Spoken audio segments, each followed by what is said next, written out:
السلام عليكم ورحمة الله وبركاته. حياكم الله جميعا. يمكن اليوم غيرنا الفينيو شوي، مشكات بدال رياض بدال بادر. So a new venue, a new really interesting and amazing guests from the valley. Roy, where is Roy? Roy is there. Actually, when we were planning for this, Roy told me that Roy is running Bloomberg Beta Venture Capital. He said, sent him the meetup link, and he said, we invested in Meetup before, and you exited it, right? Yeah. And then we have Parker. Parker, I think a lot of people are following you already. They know you. We would like to also change the format for today's panel. Instead of just going through presentations and etc., I think a lot of ideas that Parker already expressed in his blog and podcast, etc., will make it more interactive, because this is what we found very useful when we used to the past 2 days when we visited a lot of entrepreneurs and government bodies and VCs. We thought it's really very helpful to get the dialogue open. Question and answer is the best way to get the best out of each party. So I'll start with one big question just to kickstart this event. From the Silicon Valley to Riyadh Valley, what's the remarks? I know the first impression, things that you had in mind before, and when you came see it. I will just give you the floor to tell us how is it so far. Yeah, so we've only been here for a couple days, and so I think having been to a bunch of different parts of the world, I'm very careful not to think that I know too much about a place. But I'd say my first impression was just being very impressed by how much is already happening here and how good the entrepreneurs and companies that we've met have been. Not necessarily just relative to other places, but on an absolute basis. So I've been really impressed. So maybe, Mazen, you only took us to meet the amazing people, but you know, a lot of places that are saying we want to be the next Silicon Valley are so less developed and you know, have much less going on than here. So I know there's lots of challenges that you guys all have building startups, but I think I've been really energized by being here. It's been great. And I think you visited, in the visit, we visited the government. We've heard the two sides, the government and the entrepreneurs. Seeing, I think, hundreds of startups a month, or maybe a day. I wouldn't say, I would be exaggerating if I say a day. Is there any common problems that people in the Silicon Valley, the entrepreneurs in Silicon Valley, you face? You hear the same problems here as well? I think there are problems that you have that we don't have, and I think there are problems that you know, entrepreneurs here complain about, that we complain about, and it's much more valid. So to give you an example of something that I think Silicon Valley does really well, that or the US happens to have accidentally done well, is the government mostly stays out of our way. It leaves us alone. So the default is, well, if we haven't made a law that you can't do it, just go do it, and maybe we'll tell you later not to do it. And that's really powerful because it allows us to try new things, right? Startups are often about new things, and it's not like the government's going to understand the crazy new thing that you want to do. That's actually why, that's the special thing about you as entrepreneurs. So I think we do that really well, and our message to the government here was, hey, you should just get out of the way. Let these people do their thing. They don't need you to, you know, there's a joke someone told me one time that was like, we're from the government and we're here to help. It's never a good thing to hear, right? And so I think that's a real challenge that you have that seems like they're hearing that and hopefully can take the best practices of Silicon Valley and improve upon them, because there's maybe even ways to improve. So I think that's the big challenge that we saw, and I actually lost the other part of the question. I mean, is there any patterns oh yes, for entrepreneurs here and there? I think, we heard a lot of complaints about how hard it is to raise money and how hard it is to build companies. We hear that all the time from entrepreneurs in Silicon Valley. Meanwhile, the investors all complain about how hard it is to find good companies. So everybody's complaining in Silicon Valley, and that part actually works pretty well.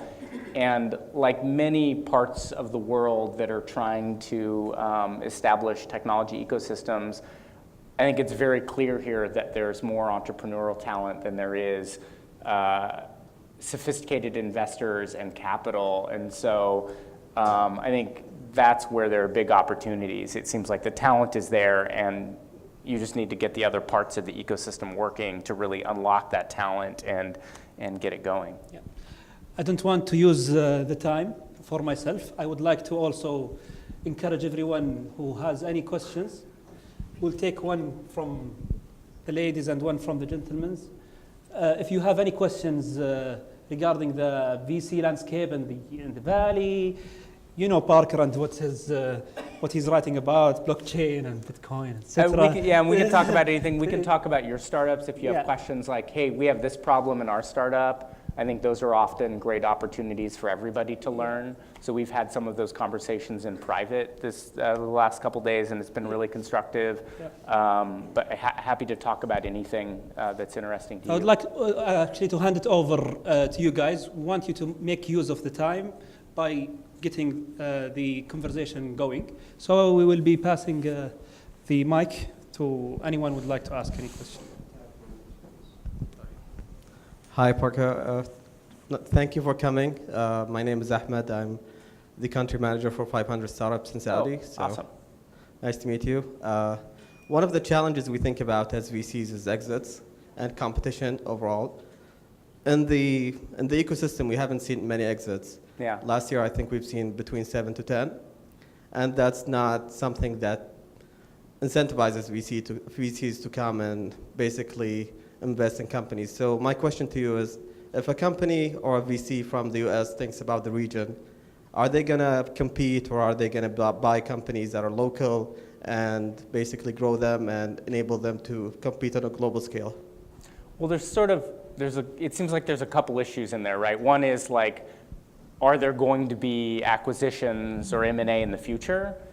I think my opinion on that would be yes, that will happen. And it's just going to follow starting companies. So when 500 startups, for example, went into Asian countries and started investing there, you could say the same thing. And then you had major exits there, 4 to 7 to 10 years, maybe more like 4 to 7 years later. So I think it happens more quickly than you would think. And the real thing to worry about is not, will there be M&A? It's like, can we build valuable companies? Are there valuable opportunities? Because if there are, everything else will follow from that. And I just think there are. There obviously are. This is a place with a lot of talent and customers. And I think US companies, to answer the other part of the question about whether they will compete or buy, I think they'll do what's best for them.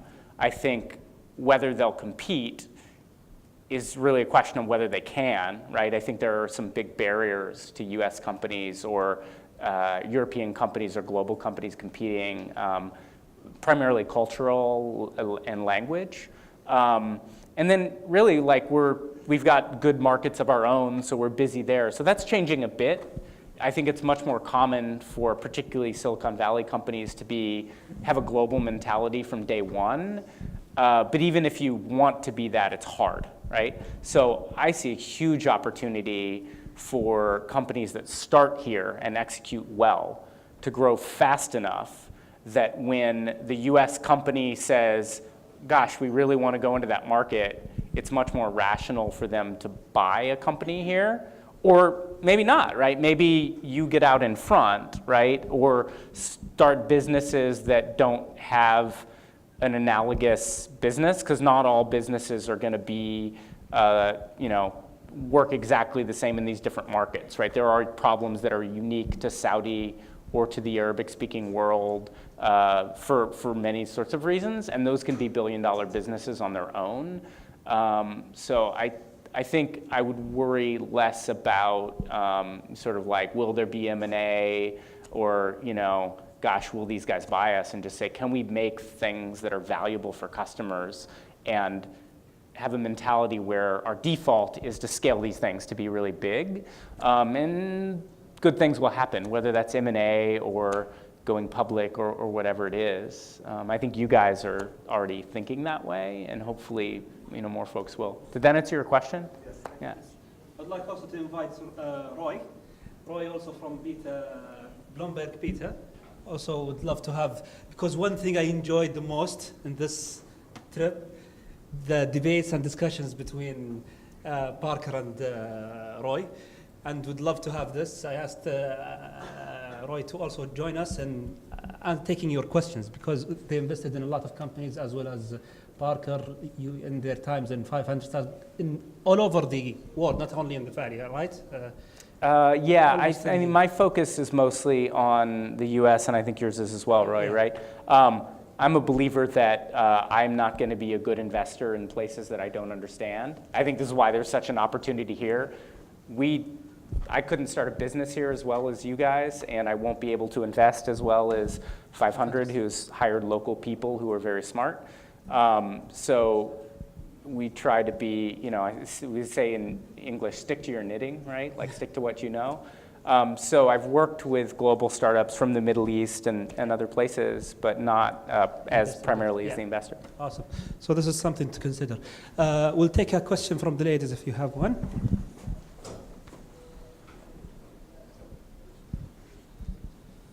Hi, my name is Sahari Al-Harbi. I have done a study about incubators, and I interviewed a CV in Silicon Valley, VC in Silicon Valley, and he said that, I asked him about Silicon Valley experience and if it's applied here in Saudi Arabia. And he said that it's a unique experience, and in terms of sharing knowledge, it's easier there than here. Do you share the same view? I mean, I'll give you my impression, and then Roy can give you his. I think Silicon Valley is even unique within the United States. And there are things that are special about it that are worth aspiring to, and things that are, you know, you could do it differently or not, right? I think there is a culture of helping other people and a belief that ideas are cheap and execution is hard. And so people are very open to sharing ideas and helping people and encouraging people. And I think that that is really valuable, right? Like that in and of itself, if I help you, it doesn't hurt me, and you get better. So I think that culture is very helpful, also combined with when you go do a startup, your mother says you're crazy and makes you feel bad about it. And so if there's a bunch of people around you who are also encouraging you, I think that keeps you going. So I think those things about Silicon Valley when I moved there struck me as really powerful. The one other thing I would say is California has a set of laws around non-competes. You can't make an employee sign a thing saying you can't go work for somebody else. So you have people moving very fluidly between companies.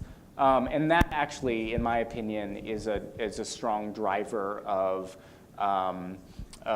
innovation, because the best companies can hire the best talent. And it's not like Google can just say, we're going to hire everybody and then make sure that they can't go work for anybody else, right? So that's actually unique to California.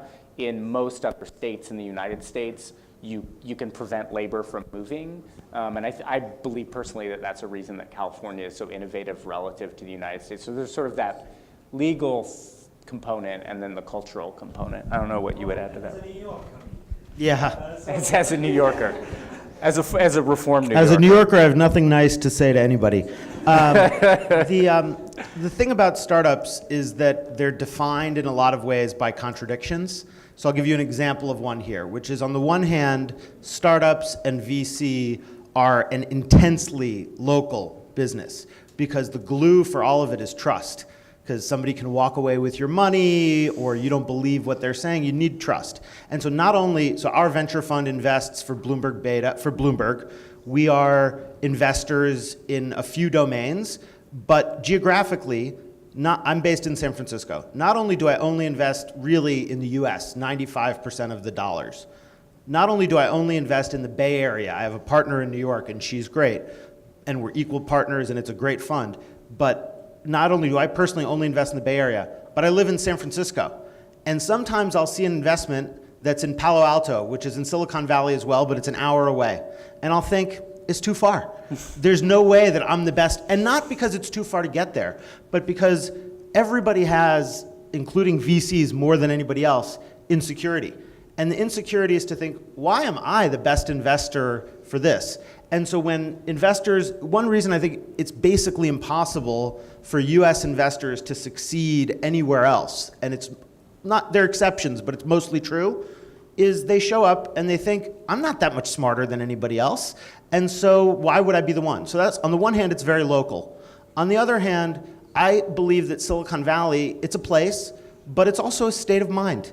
And so here, in the startups that we've been visiting with, we saw the exact same kind of culture. We saw people being willing to, a founder of one company walks in the door and trades a thought about engineering with another founder, and they're talking about their MVP. And so the ideas that might have started in one place really, are shared by all of you. And the thing that, so that's, the answer is yes and no. Very long-winded yes and no.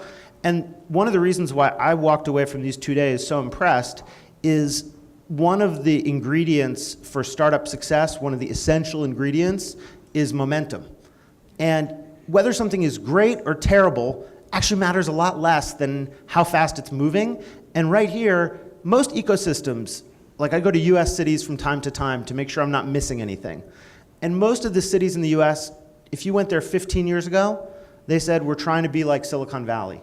And if you went there 5 years ago, they said, we're still trying to be like Silicon Valley. And if you went there today, they'd say and they don't change that much. Whereas here, what you have is rapid change. And every place we looked, we saw people saying, oh, it's like that now, but 6 months ago, it wasn't like that. And that's such an incredibly positive ingredient to have that momentum. Thank you.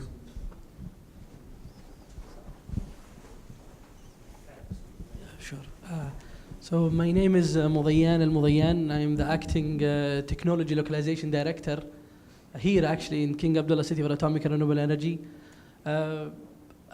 We basically target renewable energy technologies and try to localize it here in the market and ignite the market to adopt these technologies. What we are doing now is just developing projects through the cost-sharing model with the private sector, mostly existing large companies. But we are debating now actually following the accelerator model, where we can actually incubate or help startups to begin and actually try to develop technologies in the renewable energy theme to be available in the market.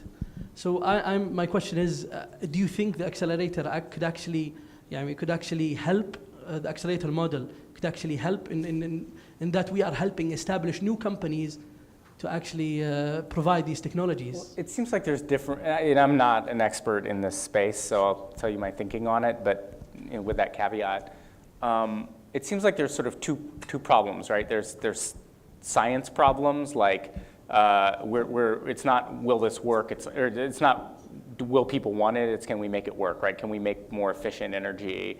Those seem like science problems, and it seems like often universities or governments are pretty okay at funding a lot of those basic research things, and maybe large companies are okay at funding some of the more applied versions of those. And then there's like, how do we get this business to work around it? So like you see in Silicon Valley, a lot of business models around like, how do we sell people solar? That seems like, okay, you could have an accelerator that's like, what are the right business models? What are the right financing models? What are the right ways to market this technology? Because those are sort of like consumer behavior and distribution problems. It seems like when you're talking about the harder science problems, it's not obvious to me that like you can accelerate those. Does that make sense? Like often when you think about these accelerators, they're like 3 months, right? I think they're pretty valuable, either whether regional or we would, for example, at 500 Startups, bring companies from the region here, and they would learn a lot in 3 months and really accelerate their business and maybe raise money, maybe not, often not there, they'd come back. That's valuable to the company. You create value in a short amount of time. I think a lot of these more deep tech problems, it's not obvious you can actually be useful to companies, but it may depend case by case. Do you have an example of a company where you're like, Sure. One of the many technologies that we're targeting, for example, renewable cooling, it's an existing already technology. It's not a technological problem. It's not economic at this stage, but we know energy prices in Saudi Arabia will increase within the next 3-5 years, just like they happened to now and last month even. And we just want companies to be there to provide these solutions for people when energy prices make these solutions economical. And following this accelerator model instead of just what we are doing now, maybe doing both in parallel, where we actually try help existing large companies and actually having these solutions. Well, I mean, what you've seen happen in the US there is you just get, and not to the extent necessary, but you just have the government say, you know what, if you buy an electric car, we're going to give you X amount of dollars to the consumer. And so you effectively create a subsidy for electric cars to offset the implicit subsidy of fossil fuels, right? And you let the market work it out. That's somewhat independent of whether you can help businesses along. You're just making the economics make sense. So that seems to me to be the right kind of solution. If that's not enough, then maybe you do something more. I don't know. I don't know if you have any thoughts on... I have no idea. I can confidently tell you I don't know. الأخوات عنده سؤال؟ ها؟ طيب نروح للشباب. في أحد عنده سؤال؟ طيب. Stand up too. Ahmed Al-Shamrani. I have a question regarding the limited number of VCs in terms of numbers and funds here in the region.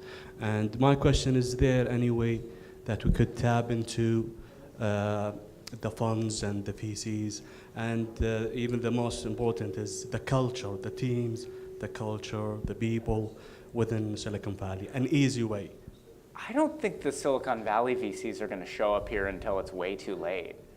I don't think that they, we don't understand the rest of the world, just as Americans, right? Like we are very inwardly focused and we don't understand and we're not the best people. And so I think if you wait for Americans to show up, that's probably not going to be useful. I think the great VCs that are going to emerge here are going to be people from here. And the irony is, right, the US VCs are getting a lot of money from here already, right? So I think there's more of a question of like, well, why aren't LPs investing here, right? Why aren't they seeing the opportunity? Because they are here. And we've heard, the government is focused on this and there's a question of how they do it. I think there is an opportunity for VCs that are learning the craft here to interact with Silicon Valley and adopt the mentality, because we're sort of commenting on the power of the founder mentality. But also, I think a big limiting factor personally for emerging markets is you have investors who are not thinking about $1 billion exit. They're just thinking about getting their money back. And they're thinking about getting it in 3 years. They're not thinking about 10 years. And so I think that's a real problem. And one of the big advantages of Silicon Valley is, in fact, we have the opposite problem, which is we're not happy if your business is making $10 million. We're like, just shut it down, which is silly. So, I would be looking around and saying, how can I encourage, people who would be great investors in this ecosystem to actually, take one for the team and go raise those funds and invest in companies. And I'd add another contradiction. One of the best founders I ever worked with said one of his core pieces of advice is, if you think you need something, he said, here's what you should assume. Nobody's coming. There is no magical VC that's going to show up and you're going to look into his or her eyes and tell your story and they'll say, I see it, you can do it. It doesn't happen. You know, the VCs invest when it's obvious that there's a sign of some potential greatness. It's not proven, but they have some reason to believe. And so you kind of, you know, have to do it yourself and figure out how to beg somebody into it. I mean, for the company that I co-founded, where Parker's previous company built a lot of the technology and we now, you know, invest together and we worked a lot, I thought I knew a lot. I'd been a CEO of a company and 40 VCs did not say yes. We had to go to a crowdfunding platform in order to get funded. So nobody's coming. You have to figure it out yourself. On the other hand, you can make friends with the people who want to share startup knowledge. And almost every startup we visited with, I could think of somebody who I knew in a company in Silicon Valley who would love to engage with that team and learn from them and talk to them and compare notes. And so, you know, Twitter is such an active platform here. I mean, we maybe even became friends a little bit more through Twitter. I can't even quite remember. But you have so many ways to reach these people because they're all on the internet. And so make friends, ask them questions, be thoughtful about it, and slowly, you know, the visa issues both ways are very problematic, but slowly people will get to know each other, they'll share ideas, they'll have a thought, and we'll show the world that this thing that you're all involved with here and that we're all involved with where we live is actually just one thing that we're all trying to do. Oh, we have another one over here. Meanwhile, while these guys are taking pictures, I have a tradition of taking a picture of every audience that I speak with, so that's what I'm doing here. You go ahead. Oh yeah, no. It's just, you know, just ignore me is what I'm trying to say. Could you please give us an overview about the scene of hardware startups? I have a startup that's concerned in producing and developing some toys and souvenirs, sort of. So whenever we go to an exhibition, it's mostly technologies. Obviously, our challenges include production and logistics and some other stuff. So could you just tell us about how the hardware... Yeah, I mean, as the co-founder of a hardware startup and an investor in a hardware fund and several hardware companies. Sorry, can I just ask, can you say your name and what does the company do again? My name is Saja, and the company produces, we develop and design products. They are basically storytelling mediums, so they go on the range of toys, souvenirs, t-shirts, and all the stuff just to tell a story of the Islamic innovation history. Yeah, so when I started the hardware company, co-founded it, I wrote this blog post that I really regret, because I said maybe hardware is soft now. And what I realize is it's hard. I mean, and the thing that I'd say to you is you have an advantage. And the advantage is the following. Every startup both has to follow another contradiction. All the principles that you hear from people about being lean and all that. And it also has to reject some small percentage of those principles that won't apply in their specific case. Every startup has to break the norm in some way. With hardware companies, the advantage is it's just more obvious that you have to break the norm because you can't do all the stuff that software companies do. And so, you know, maybe it's a separate conversation, but I don't know which specific issues you're struggling with. It's easier than it was before, but it won't be the same group of investors. It won't be the same technique. And so the same kind of thing as earlier is sort of nobody's coming. You have to figure it out one hard step at a time. And if you think, by the way, that in Silicon Valley there's all these deep experts, it's not like that. I mean, I'll just give you an example. A very sought after seed investment deal that I fought to invest every dollar in from a guy who was at a very successful company, a very successful startup. He wasn't the founder, but he was a respected executive. He got offers to join all these companies, and he decided to start a company, and VCs were begging to give him money.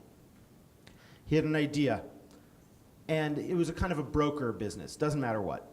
And 6 months in, he said, I don't know, I don't think it's working. He said, you know, I tried this and I tried that, it's not working. I said, what did you try? And he went through a few hypotheses. And I said, it sounds like you tried 3 things. You're giving up too soon, just keep going. Like, it's not, this is a guy who, his whole life, everybody's telling him how smart he is, and he's successful in school and all this stuff. The reality is, you just have to kind of put one foot in front of the other. And the co-founder of the company the CEO and co-founder of the company that I started, she had an amazing definition of success, which is if each week is a little bit better than the last, it means you're succeeding. Because by definition, then eventually you get where you need to go. But there's no, I don't know, it doesn't really answer you specifically about hardware, but it's a more of mentality of just continuing on. I mean, I think my perspective on hardware, which is probably pretty close to the general Silicon Valley perspective, is that it's really, really hard. I mean, I remember when people were saying, did you say atoms are the new bits? Did you? No, I didn't. Somebody coined that phrase, and Yeah. I always thought that was wrong. No, that was Chris Anderson, who then started a not-so-successful hardware company. Yeah, he's a very smart guy, but it's hard. His company's 3D Robotics, which is reading is joyful. You should check it out. I guess my thinking on hardware is, there's two kinds of hardware businesses. One is we make a thing and you can buy it and you can use it and it's actually hardware maybe with some software inside, right? And then there's the saying, right, software wrapped in plastic, right? I think the software wrapped in plastic businesses often have leverage, right? Like Amazon, Alexa. It may or may not turn into a great business for them, but you could imagine how it might. And so they're saying, we don't even care if we make the plastic. Anybody can put Alexa in their stuff, right? Those businesses can be really compelling. And I think the reason why, so my thought experiment when I think about hardware businesses is, would this be a good business if we could give the hardware away for free, if it cost us nothing, right? And if the answer is, well, no, we make all our money on the hardware, you're either Apple or it's a bad business, right? Sort of Apple is the exception. There may be other exceptions. Like you could imagine saying, well, we've got this white space with toys. This really isn't a hardware business. It's a brand business. We're going to be the next Hello Kitty, right? Like you could make anything with Hello Kitty on it and sell it for a great margin. So maybe there are those kinds of opportunities here. But I think the reality is that like we're just not that good at hardware in Silicon Valley, right? Like what happens most of the time is a small team in San Francisco announces a product and puts it on Kickstarter, and before they ship it, somebody in China, turns out they're very good at hardware, made it, it's better, and they're selling it for less than I know how to manufacture it for, right? So it's sort of like, unless you're in specific parts of China, you're probably not better at hardware than somebody else, right? So what's your startup should have a superpower, it should be better than something. You should be better than everybody else at something. And so the question then becomes, what is it? And I think venture investors, and this is an area where I think they're right, often look at hardware and they're like, I don't know how to make money there. Roy's an investor in a hardware accelerator that I think has been reasonably successful. Yeah, I mean, they have a fund. And here's the one observation about the pattern for hardware businesses, so a way that they break the norm. And I've actually seen this example in other businesses several times just in the last 2 days. There's this idea that if you're doing a startup, you shouldn't have a services business. You should have a product that you can sell repeatably. And of course, if you want to build something that's designed to grow really fast, that's usually true because it's very hard to scale services quickly because you have to bring a lot of people and all that. And it gets harder the bigger you get. We, in startups, we like businesses that the bigger you get, they get easier. But lots of hardware businesses and lots of businesses I heard about the last 2 days started out doing services. They made a product for somebody else, and then eventually they had a little bit of extra money, which they invested in themselves. And so the first myth is that that doesn't work. And I'll give you an example of a very successful company that wasn't quite a traditional technology startup, but Pixar started out, before they made movies, it was a services business. They made television advertisements using the Pixar technology. And so it can work. And then the second thing I'd say is hit businesses. Businesses that depend on, you're going to make 6 things that's a storytelling platform. I don't know exactly how it's going to work. And then you're going to expect one to be the next, pick your thing, Harry Potter or something like that. They're inherently impossible to know how to repeat because otherwise they wouldn't be hits. And so you kind of then therefore have to set yourself up in an environment where you can just keep going until it happens. And I'll give you another example of a business that did that is Rovio, that made Angry Birds. They were getting paid to make games. They occasionally made their own. Angry Birds was, I think somebody may know, 57th game, 62nd game, I don't know. And a well-known mechanic, right? Right, and everybody, nobody there said, this is going to be the one. You know, I have this dream. I woke up as a child, I thought I'd be flinging birds against pigs at a wall. I mean, the myth, after something succeeds, everybody says, I saw it in their eyes. They were so ferociously passionate. Before, we're all just trying to take a lot of bets, not be totally stupid, support the winners, and see what works. Yeah, I mean, the one other thing I would add is I think a great opportunity here is, you know, I think everything I just said about hardware applies perfectly well to the US. I think a really interesting thing, someone told us while we were here, oh yeah, there's really like, there's no Arabic language models for Alexa and these other things. And it's like, oh right, we just don't think about these things. Which, okay, if it's a language where there's only 10 million people that speak it, maybe that makes sense. US companies and global companies are gonna be serving this market well in 10 years, I would guess, but they're not gonna be serving it well in 18 months. So it may be that what you're doing is a terrible idea in San Francisco and a wonderful idea here. And that's not hardware specific, that's just like a lot of the common wisdom is not gonna apply here because of the unique nature of this market. And so I think that's a danger in reading, like it's crazy how aware people are here of all of the Silicon Valley knowledge. I think one thing that's worth thinking about is which of it to ignore. And I think, like, you know, hardware might be one of those areas, like if you're making characters that are specific to the culture here, right? Where, okay, maybe that would be a bad idea in the US, but it's gonna be wonderful because there's this white space for you to build a massive business. You should just ignore anything that doesn't apply.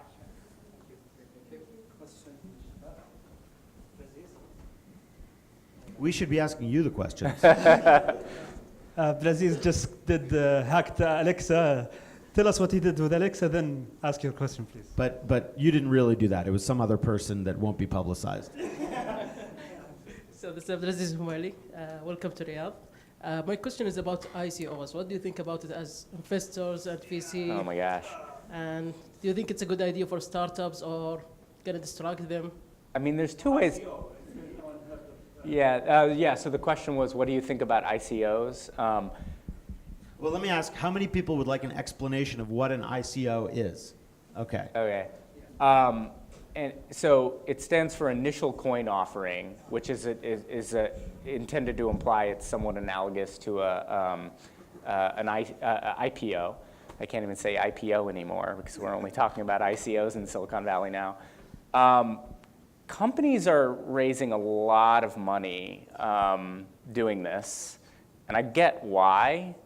You know, it's just free money, and you can do it with no product, and you can raise crazy amounts. It's not obvious to me that it's actually long-term going to be good for any of these companies. Just thinking selfishly about it, and we talk about whether it's like these are rational businesses. They've raised lots of money.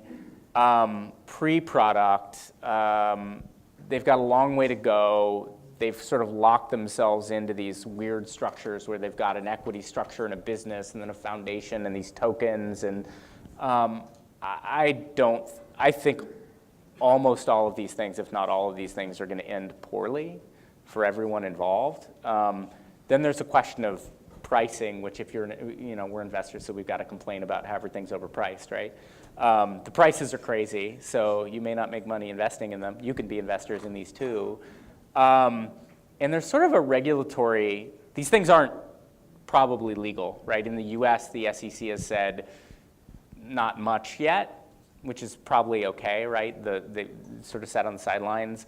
I would guess that what we're going to see is maybe people going to jail, but maybe less harsh action. So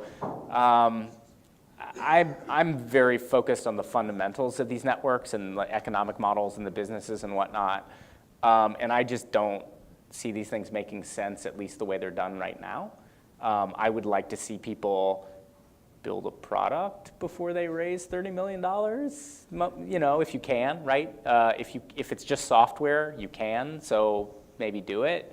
So I have not invested in any of these. I invested in one company that later did an ICO, and so I have some tokens in one network by virtue of this accident, but have not found anything that I thought was a really good fit for investors. And I think from the company side, I guess I can't fault people for taking free money, but maybe let me give you a constructive thing to read if you're interested in this. Brian Hoffman from,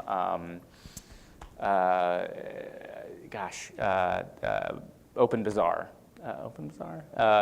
It's one of the first Bitcoin-based startups. They have like a e-commerce company built to use Bitcoin. He wrote a good blog post talking about why he didn't do a coin offering that I thought was really thoughtful. He's like, look, like we could make a lot of money doing this, and all of our friends who have all these Lamborghinis now are telling us to do this, but we just don't feel good about it. So we're gonna raise a little bit of money at a startup valuation because that's what's reasonable. And I thought that was really mature and thoughtful, and he had a great perspective as a founder. It's hard to say no to Lamborghini money, but if it's the right thing for the business, I think that's probably good. I don't know, Roy, do you have anything to add on ICOs? Are you buying? I know you have some Bitcoin. We're not buying ICOs. I do own some Bitcoin, which I've owned since 2013. But I tried to sell it, but it was so hard to sell that I couldn't sell it. So by accident, there's a line in venture that you often succeed despite yourself. Remember that there were Facebook investors who begged them to sell to Yahoo for $1 billion. Begged them. And nobody knows. And so, I invest on behalf of Bloomberg, which is a global financial data company. In theory, I should have a perspective. I really don't know. The way I frame the question to myself is when a lot of people are doing the same thing, it usually, the usual wisdom is run away, do something different. But actually, that's often when the best startups are made. Facebook was one of 26 college social networks launched in the year that Facebook was launched. Google was the 10th, 11th, 12th search engine. So in this mess of ICOs, every single one I've seen makes no sense to me. Every single one.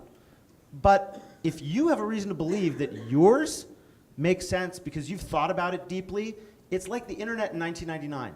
Starting an internet startup in 1999 actually basically makes no sense because servers are expensive, nobody knows how to program these things, companies still have webmasters, nobody's using the internet, Nobody's you can't buy using stuff. The internet. My first website, I had people have me mail checks. Yeah. Because you couldn't sell things on the internet. But it clearly made sense to start Amazon.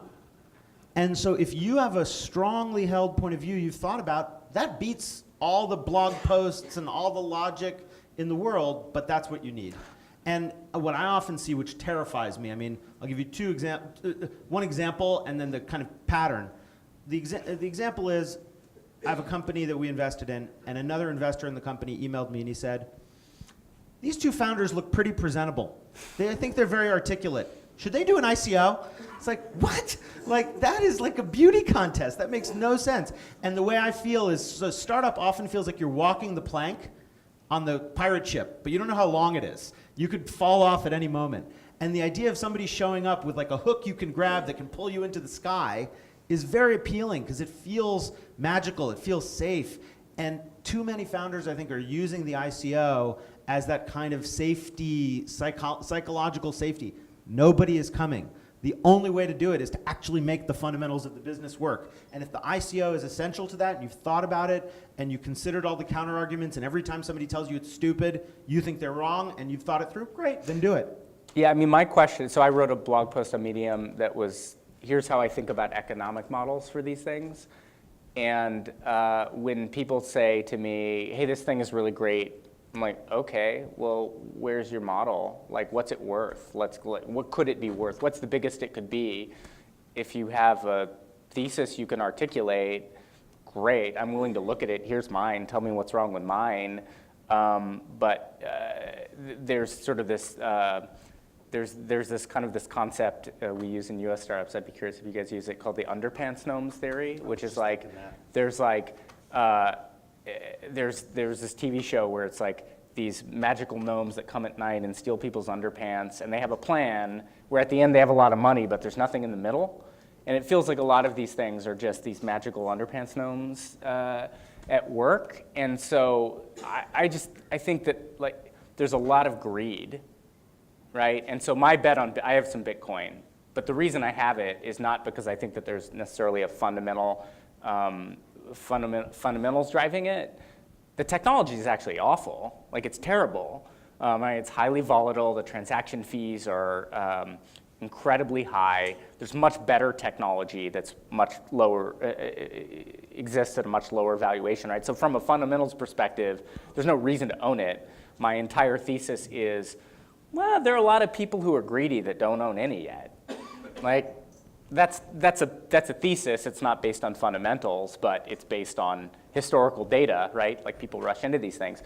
So I don't own enough of it that if it goes to zero, it's going to matter. But my fundamentals analysis says, almost none of these things matter. They're just like, it's coupon startups with technology that's really hard to use. And it's like, well, just make coupons, Like, make rewards points. Like, those things exist. You can do them, but you don't need this technology for it.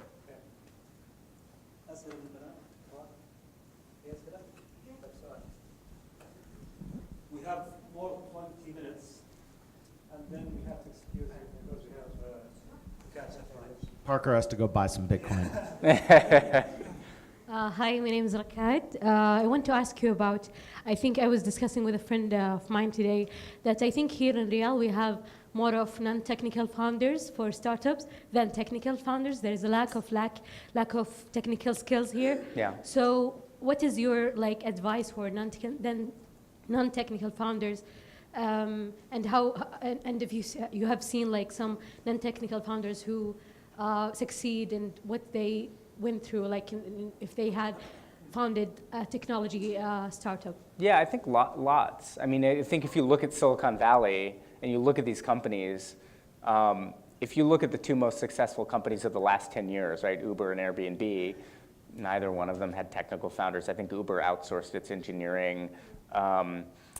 Airbnb was two art students, right? They were art students. And often these companies get built with just awful technology. And the company that I worked at before I went into VC, we were excellent technologists and we worked with these companies. And we were trying to figure out our business model. We worked with a lot of companies day one and we were just the best technologists, right? We built beautiful software that no one ever used.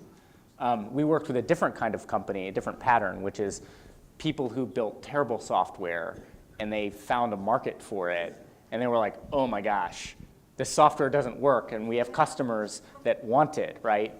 That turns out, in the States, that turns out to be an easy problem to solve because you raise a bunch of money and you hire someone like us and you just solve it, right? And Twitter's a great example of this, right? Like Twitter really struggled early with its technology team and the market wanted it, right? So they figured it out. So I think,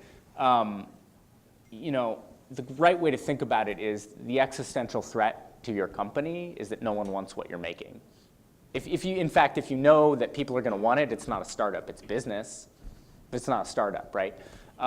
So I think that, there are non-technical ways to validate that people want what you're saying. Like we talked to one startup yesterday that said, you know what, I should have just done my first version with WhatsApp, and just proved that people wanted it and then built software. They got lucky that actually it kind of worked, but they spent a lot of money that they didn't need to get there, and a lot of pain because they kind of went through bad technical people. So I think that one of the things that I do when I work with non-technical founders is try to give them permission to not worry about having perfect technology, because you always rewrite it anyway, right? You rewrite the whole thing every 18 months no matter what, forever anyway, and you're going to hire new people and your team's going to turn over, and so it's sort of like, okay, well, you just got to find something people want. And then, you've obviously got to be a good, manager and good recruiter and good hirer and these sorts of things. But I don't think that what's going to kill your company if people actually want what you're building is that you can't hire engineers. It might be really hard. We met a company yesterday that's like, we're flying to Egypt to hire people there because we just need more people, right? And we're going to go do what it takes. Or I had a friend who started a company, you may know this company, Living Social. I love this story they told. He's just like, we need to hire a bunch of people. We're going to put our office in the airport and take our VC money and fly people to us and interview them all day long because we just need to hire so many people. So I think the problem that you're talking about, it exists in a more substantive way here because there's just skill sets that there just aren't enough people out there. But like in Silicon Valley, our problem is like Google can pay everybody $1 million. So functionally, we don't have anybody to hire either in these startups, right? So I don't actually think that that is going to stop your startup from being successful, particularly if you get there before somebody over here does or somebody over there does. There's a sort of a broader problem where like you've got to educate people and you've got to build build this talent. But I think that what's going to happen is one of you is going to start a company that figures out how to hire 10,000 people, and then there's just going to be 10,000 competent people, and then those people are going to start companies, and there's like this self-sustaining flywheel where you're hiring people, right, and you're training them, and you're convincing people in big companies that it's not actually that risky to go join a startup, and we fix the equity thing. And so, like, there are reasons that I wouldn't invest here, like I don't understand the market, but if I met you and I felt like I understand the business and you're like, I don't have a good technical co-founder, I'm like, technical co-founder is okay. We don't know where we're gonna hire the next 20 people here. Like, don't worry about it, we'll figure it out. I don't know, would that be your philosophy, Roy? Yes. Yes. Nobody is coming. I remember there was one year where maybe once a week, a non-technical founder came to me and said, I need a technical co-founder. Can you help me find one? And I started thinking, like, there aren't enough in the world, and I was sucked into that. And then the next year, every week, some engineering leader came to me and said, I want to start a company, I just don't have an idea. And it's like, who knows? And the other thing I'd say, I'll just tell you another story, is I invested in a woman's company, and we wrote her the second check. And immediately after we wrote the check, she said, now you're going to think I'm crazy, but the next 3 months, and she was solo founder, she said, the next 3 months, I'm going to stop working on my business and learn how to code. I was like, okay, seems like a good idea. Because it's not magic, this is not rocket science.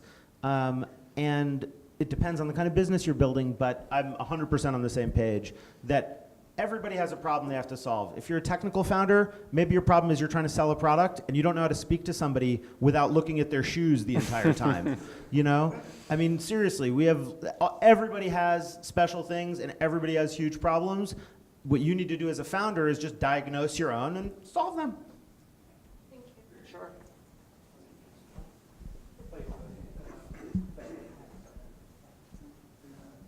Hi, how are you? Thank you for coming. I have a quick question. In Saudi Arabia, we are in the storm of debate about how to support the ecosystem and startups and SMEs. The government have so many ideas and funds, but still nobody exactly know how to pursue it.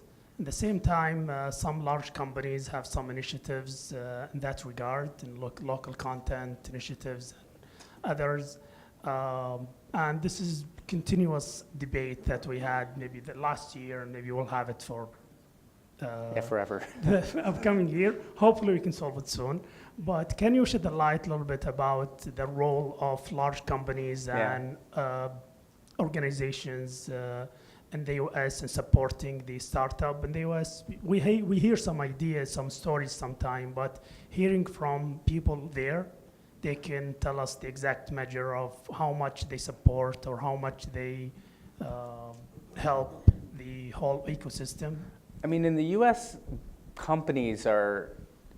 big companies are generally considered to be either dumb and slow.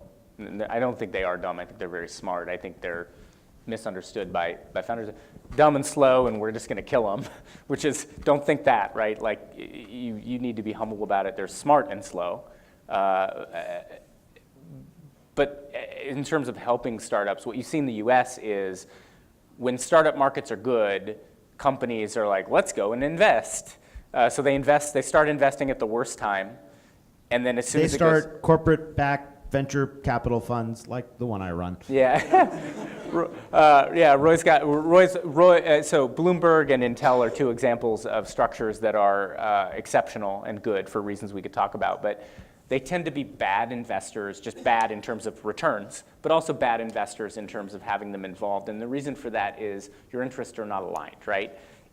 If their goal is to invest in you to make their own business better, then you just don't matter to them. Your success doesn't matter, right? And that's why they're generally considered to be bad investors. So there are ways to sort of try to get value out of them, but I think that's also very hard because it's like you take an investment from someone inside a giant company, but what you really need is some help over here, and it's a giant company. These people don't know each other, and even if this person can figure out how to get to this person, they can't make them do the thing that you want them to do, right? So there are cases where people can be helpful, but what you really need to do is figure out how to make somebody succeed within that company. Like, I'll give you a good example, right? Like, often startups think that giant companies are gonna sell their product for them. And actually, they might even have a product that is good and that would be good for that company's customers. But the problem with that big company is the salespeople get comped to sell their software. And so what you really need to do is get the VP of sales at that giant company to structure their sales compensation to be good for your company, which is just never going to happen. It's just not going to happen, right? So it's, I think for an early stage startup particularly, maybe when you're, a $100 million company and you've got a board member of that company on your board and there's, things you can do. Early stage companies, I think, very rarely get value out of large companies. And so the best thing they are for you is customers, Yes. right? So sell them, they have lots of money. They can do pilots with you. A large amount of money for you is a small amount of money for them. They do move too slowly, but that's maybe the best thing, get them as customers. Yeah. I mean, nobody is coming yet again. And we visited with STC's Inspire You today. And the way I think about it is every attempt by a big company to do something, for example, that is, I'm sure, a positive contribution to the ecosystem. Do you need it for things to succeed? No. There were no big companies helping the early days of Silicon Valley. By the way, remember I said earlier, once something's successful, everybody looks back and tells you why. It's not like anybody sat in Silicon Valley and said, let's create a startup ecosystem here. It just happened through a series of historical accidents. And so just focus on doing the piece you need to do and solving the problems you have. And yeah, we invest in many enterprise businesses. There's a way to sell, just out of curiosity, how many of you have worked for a big company? Okay, so each big company is like its own planet. It has its own physics. It has its own gravity. And if you want to send an asteroid to that planet, give it a shot. Wait, and I have one request before we run out of time, which is you all read what people from Silicon Valley are saying in social media and blogs and things like that, or maybe you don't, but some of you do at least. I want to hear what seems stupid to you, because we learn, one of the things that's changed a lot in Silicon Valley in the 10 years that I've been there is the transition from a place that thought it had things figured out to a place that now recognizes that nobody knows anything. And we're just trying to all learn as fast as possible. So learning from you is very valuable for us. Just opinions are good. Okay, I'll get back to your question. Okay. My name is Abdullah bin Sabbar. I'm from 6722 co-working space. So we offer spaces, environment, and communities for entrepreneurs to start up and strive and grow there. We hear a lot about, first of all, I would like to welcome you in Saudi. Thank you. Arabia. We felt Mazen has been a heroic host, and we felt everywhere we went truly welcome, so thank you. Yeah, and I'd like to, also you're going to the airport, but anytime you're coming to Saudi again, so please, your space is there, you have a place to do your job there. So my question is that we hear a lot about good things or good advices for entrepreneurs, do that and do that, like positive things. But what are the most common mistakes you've seen or with? The single most common mistake is spending a lot of time and worrying a lot about something that doesn't matter. Like, make sure every single minute, basically, you're working on something you think, if I solve this, what, Parker used the phrase existential risk. You know, a startup is a list of risks that can kill you, that you cross them out one at a time in order. And a really good founder knows what order to put them in order of what's most important and what takes the least time and effort to solve.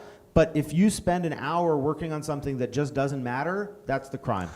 Yeah, and what are the risks? So you think about, like, how do you create value in a startup? I think often people do incremental things, like, oh, let's get one more customer. And it's not that, right? That's not, like, I look at through my VC lens, right? And I'm like, well, what do I want to invest in? I want to invest in something that's de-risked as much as possible, right? So I'm going to have my own opinions about where the risk is, and you maybe can disabuse me of those opinions, but people spend a lot of time doing things, like, for example, if you build a bunch of technology, in my opinion, that's just not a risk, right? The risk is that nobody wants the thing. And so if you go and you say, okay, we used WeChat to validate that people want this thing, and we've got these customers and they buy from us every day. I'm like, okay, cool. The nice thing is if I give you money, I'm pretty confident you can turn that into software and do it better. And in fact, your numbers are just going to get better. So that's awesome, right? So I think often the mistake that I see is people aren't prioritizing the risk. Maybe I'm just restating what Roy said, aren't really prioritizing risks in a way where if you get rid of the risk, the answer isn't so what, right? So you spent 3 months doing something, so what?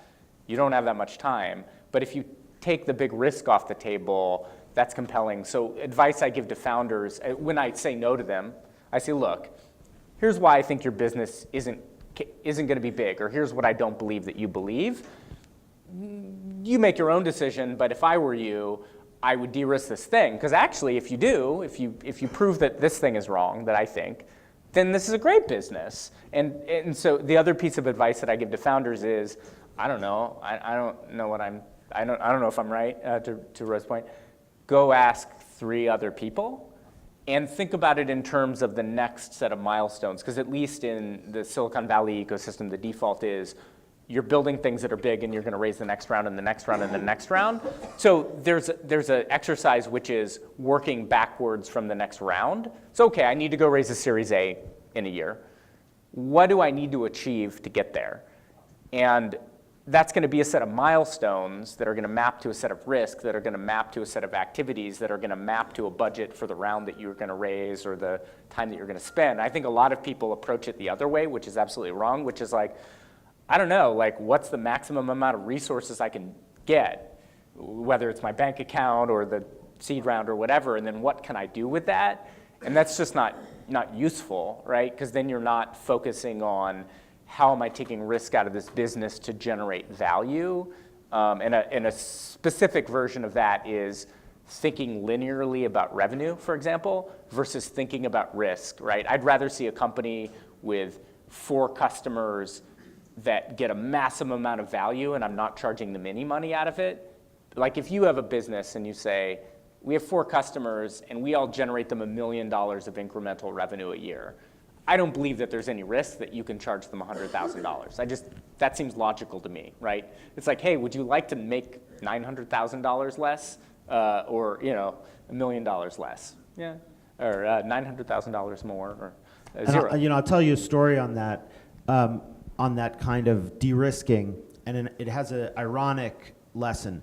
So we once stupidly passed on a company that a few months later we saw again and invested on a much higher price. And when I first met them, they had made so much progress in 3 months. It was like an unbelievably fast progress. I said, how did you do it? And the guy said, easy. We started with all the stuff we didn't know if we could do. And the mistake people make is, like, if you have a team that's really good at design, they design everything beautifully. And that's stupid because you know they can design it. And if you look instead back to Airbnb, you had 2 art students. One of my favorite things, Parker used to work at the Internet Archive. Do you know the Internet Archive? You can go back and see, Wayback Machine, right? They host it. They back up their data in Alexandria. There you go. They are so perfect. So, and I like to go back and look at the first version of the site.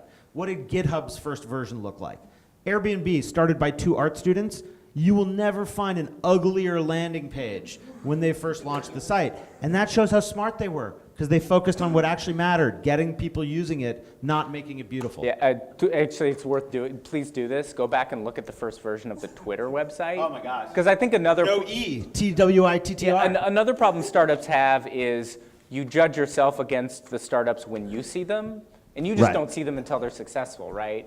You don't read about them until they're successful. You don't see their products until they're successful. And so it's understandable that the default mentality is, well, this is the kind of thing that you should ship, right? And it's just completely wrong. Their tech team was so bad they couldn't even find the letter E. Parker had to sell it to them.